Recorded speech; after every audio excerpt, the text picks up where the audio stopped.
നമസ്കാരം. ഇന്ന് ഇങ്ങനൊരു പത്രസമ്മേളനം പ്രധാനമായിട്ടും വിളിച്ചതിൻ്റെ പ്രധാനപ്പെട്ട കാരണം, ഈ കഴിഞ്ഞ ദിവസം പാർലമെൻറ്റിൻ്റെ പ്രതിപക്ഷ നേതാവ് ശ്രീ രാഹുൽ ഗാന്ധി വളരെ നിർണായകമായ ചില വെളിപ്പെടുത്തലുകൾ, വളരെയധികം തെളിവുകൾ നിരത്തിക്കൊണ്ട് നമ്മുടെ രാജ്യത്തിൻ്റെ പൊതു തെരഞ്ഞെടുപ്പ്, ഭരണഘടനാ സ്ഥാപനമായിരിക്കുന്ന തെരഞ്ഞെടുപ്പ് കമ്മീഷൻ്റെ ഒത്താശയോടുകൂടി എങ്ങനെയാണ് BJP മാനിപ്പുലേറ്റ് ചെയ്തുകൊണ്ടിരിക്കുന്നത് എന്നുള്ളതിനെ സംബന്ധിച്ചുള്ള നിരവധി കാര്യങ്ങൾ അദ്ദേഹം വളരെ സ്പെസിഫിക്കായിട്ട് പറയുണ്ടായി. ഈ പശ്ചാത്തലത്തിൽ തൃശ്ശൂർ പാർലമെൻറ്റ് മണ്ഡലത്തിൽ സമാനമായ രീതിയിൽ നടന്നിട്ടുള്ള ക്രമക്കേടുകൾ,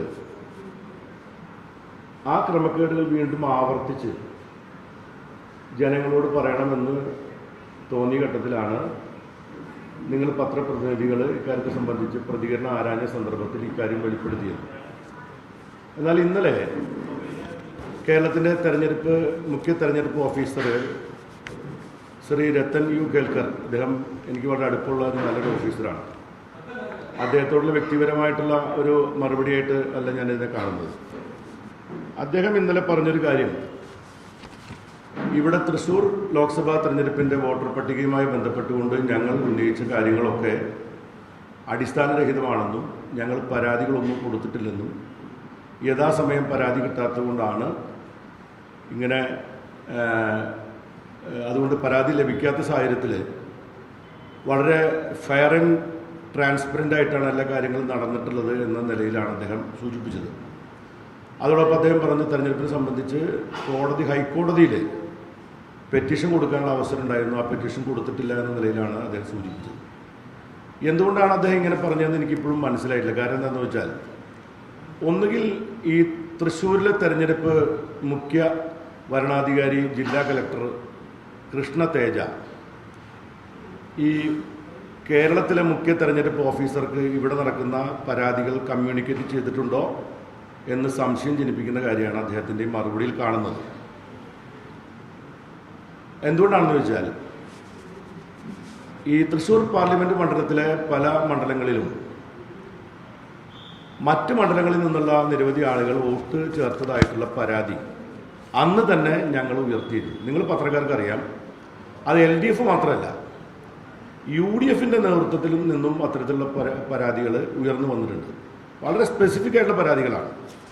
അതിൻ്റെ അടിസ്ഥാനത്തിൽ സ്ഥാനാർത്ഥി എന്ന നിലയിൽ എൻ്റെ ചീഫ് ഇലക്ഷൻ ഏജൻ്റായിരുന്ന ശ്രീ KP രാജേന്ദ്രൻ, അദ്ദേഹം കൊടുത്തിട്ടുള്ള പരാതികളുടെ ഒരു കോപ്പി ഞാൻ പല പത്രക്കാർക്കും, എന്നോട് ചോദിച്ച പത്രക്കാർക്കും അയച്ചു കൊടുത്തിട്ടുണ്ട്. അത് 25/3/2024 ഒരു പരാതി ഞങ്ങൾ കൊടുത്തിട്ടുണ്ട്. രണ്ടാമത്തെ പരാതി കുറച്ചും കൂടെ സ്പെസിഫിക്കായി ആളുകളുടെ പേരുകൾ സഹിതമുള്ള രണ്ടാമത്തെ പരാതി ഞങ്ങൾ അദ്ദേഹത്തിന് കൊടുത്തു 25/4/2024. മൂന്നാമത്തെ പരാതി ഞങ്ങൾ പിന്നീട് 26/4/2024 വീണ്ടും ആ പരാതി, അത് സമാനമായ പരാതികൾ ഞങ്ങൾ കൊടുക്കുകയുണ്ടായി.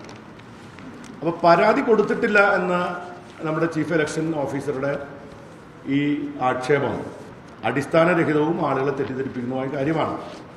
അത് അദ്ദേഹം ആരെ സംരക്ഷിക്കാൻ വേണ്ടിയിട്ടാണെങ്കിലും അത് ശരിയായിട്ടുള്ള ഒരു രീതിയായിട്ടില്ല എന്നാണ് എനിക്ക് തോന്നുന്നത്. എന്തുകൊണ്ടാണെന്ന് ചോദിച്ചാൽ, അദ്ദേഹം പറഞ്ഞൊരു കാര്യം, ഈ വോട്ടർ പട്ടിക പ്രസിദ്ധീകരിച്ച കാര്യങ്ങൾ അദ്ദേഹം പറയുന്നുണ്ട്. ആദ്യത്തെ വോട്ടർ പട്ടിക പ്രസിദ്ധീകരിച്ചു, അതിനുശേഷം തെരഞ്ഞെടുപ്പിന് വേണ്ടിയിട്ടുള്ള ഫൈനൽ വോട്ടർ പട്ടിക പ്രസിദ്ധീകരിക്കും 4/4/2024 ആ 4/4/2024 പ്രസിദ്ധീകരിക്കുന്നതിന് മുമ്പ് ഞങ്ങളുടെ ആക്ഷേപത്തിൻ്റെ പ്രധാനപ്പെട്ട ഒരു കാര്യം എന്ന് പറയുന്നത്, ഈ 22/1/2024 പ്രസിദ്ധീകരിച്ചിരിക്കുന്ന ഒരു കരട് പട്ടികയുണ്ട്, ഫൈനൽ പട്ടിക. അതിനെ തുടർന്ന് പിന്നീട് വീണ്ടും പേരുകൾ ചേർക്കാൻ കിട്ടുന്ന ആ ഗ്യാപ്പിലാണ് ഈ പറയുന്ന അനധികൃതമായ വോട്ടുകൾ മുഴുവൻ ചേർത്തിരിക്കുന്നത്.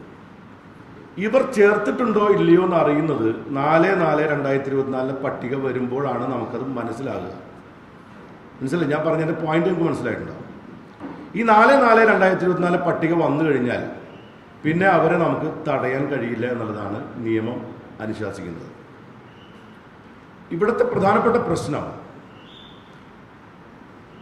നമ്മുടെ പ്രാതിനിധ്യ നിയമം അനുസരിച്ച് നമ്മുടെ ഇവിടെയുള്ള നിലവിലുള്ള ഇലക്ഷൻ നിയമപ്രകാരം എന്താണ് ഓർഡിനറി റെസിഡൻസ് എന്നതിനെ സംബന്ധിച്ചുള്ള വ്യക്തമായിട്ടുള്ള ആ നിയമത്തിൽ ആക്റ്റിൽ പറയുന്നതിൽ കാര്യങ്ങളുണ്ട്. ഒന്ന് വായിച്ചാൽ ഞാനത് ഒന്നുകൂടെ വായിച്ചാൽ മതി. ഒന്ന് വായിച്ചാൽ എനിക്കത്. A person shall not be deemed to be an ordinary resident in a constituency on the ground only that he owns or is in possession of a dwelling house therein. അതായത് ഒരു ആൾക്ക് അവിടെ വീടുണ്ട് എന്നുള്ളതുകൊണ്ട് മാത്രം അയാൾ അവിടുത്തെ വോട്ടറായിട്ട് മാറുന്നില്ല. അതായത് വീടുണ്ടായാൽ പോലും അയാൾ വോട്ടർ ആവണമെങ്കിൽ അയാൾ അവിടെ പെർമനന്റ് റെസിഡന്റ് ആയിരിക്കണം എന്നുള്ളതാണ് അതിൽ ഉദ്ദേശിക്കുന്ന കാര്യം. പക്ഷേ ഇലക്ഷൻ കമ്മീഷൻ ഈ തെരഞ്ഞെടുപ്പിൽ കൊടുത്തിരിക്കുന്ന അവരുടെ കണ്ടീഷൻ എടുത്ത് പരിശോധിച്ച് കഴിഞ്ഞാൽ നിങ്ങളിപ്പോൾ ഈ പാർലമെന്റ് പഞ്ചായത്ത് ഇലക്ഷനിൽ വോട്ട് ചേർക്കണമെങ്കിൽ നമ്മൾ വോട്ടേഴ്സ് ലിസ്റ്റിൽ പേര് ചേർക്കുന്നതിന് വേണ്ടി അപേക്ഷ കൊടുത്തു കഴിഞ്ഞാൽ അപേക്ഷകൻ എല്ലാ രേഖകളും സമർപ്പിച്ചാൽ മാത്രം പോരാ, ഹിയറിങ്ങിന് ഹാജരാകണം. ഹിയറിങ്ങിന് ഹാജരായി കഴിഞ്ഞാൽ ആ ഹിയറിങ്ങിൽ അദ്ദേഹം ഹാജരാക്കേണ്ടതായിട്ട് ഡോക്യുമെൻറ്റ്സ് പറയുന്നുണ്ട്. ആ ഡോക്യുമെൻറ്റ്സിൽ അയാൾ അവിടെ പെർമനൻറ്റ് റെസിഡൻ്റ് ആണെന്ന് ബോധ്യപ്പെടുന്ന ഡോക്യുമെൻറ്റ്സ് ആണ് അവിടെ പറയുന്നത്. പക്ഷെ ഇവിടെ പറയുന്ന ഡോക്യുമെൻറ്റ്സുകൾ നമ്മൾ പറയുമ്പോൾ ബാങ്ക്, കിസാൻ, പോസ്റ്റ് ഓഫീസ് അക്കൗണ്ടുകൾക്ക് പുറമെ ഏറ്റവും നിങ്ങൾ ഏത് അഡ്രസ്സിലാണോ ചേരാൻ ആഗ്രഹിക്കുന്നത് ആ അഡ്രസ്സിൽ നിങ്ങൾക്ക് വന്നിരിക്കുന്ന ഒരു പോസ്റ്റ് കാർഡ് നിങ്ങൾ BLOയുടെ മുമ്പിൽ ഹാജരായി കഴിഞ്ഞാൽ നിങ്ങൾക്ക് വോട്ട് ചേർക്കാൻ പറ്റും. ഇത് നമ്മൾ വിചാരിക്കുന്നത് വളരെ ലളിതമായി ഇതിനകത്ത് തെരുവിൽ ഉറങ്ങുന്നവർക്ക് വരും.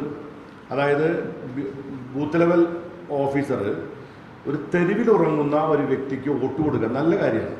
പക്ഷെ എന്ത് ചെയ്യണം?